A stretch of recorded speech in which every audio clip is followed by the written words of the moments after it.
The Sinaloa Cartel is one of the world's most violent drug organizations. The DEA said that they just took down hundreds of its high-ranking members in raids across New England. These are high-level arrests, not low-level retail distribution. The only problem? The Globe Spotlight team found that just isn't true. In President Trump's second term, he vowed to crack down on Latin American drug cartels. This is a national security problem. And in late August, that mission landed with a bang in the small city of Franklin, New Hampshire. This is where there was an RV parked in this driveway. In order to arrest the folks, they threw a flash grenade into that RV, which rattled all these surrounding houses.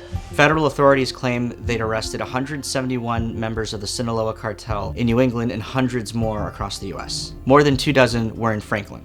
But after sifting through 1,600 pages of court records, talking to more than 75 state, local, and federal law enforcement agencies, and knocking on dozens of doors, the Globe Spotlight team found the DEA had misrepresented the people it arrested. The so-called cartel members were mostly low-level drug dealers, drug users, shoplifters, and people at a homeless encampment. This is the entrance to the homeless encampment. We'll keep their privacy. 5 cartel experts told the Globe that the cartels don't typically dispatch high-ranking operatives to places as far as New Hampshire.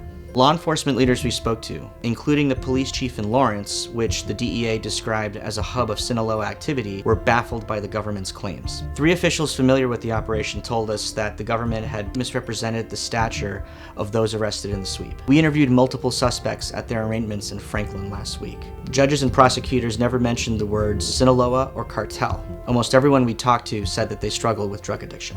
I've never had anything to do with the cartel.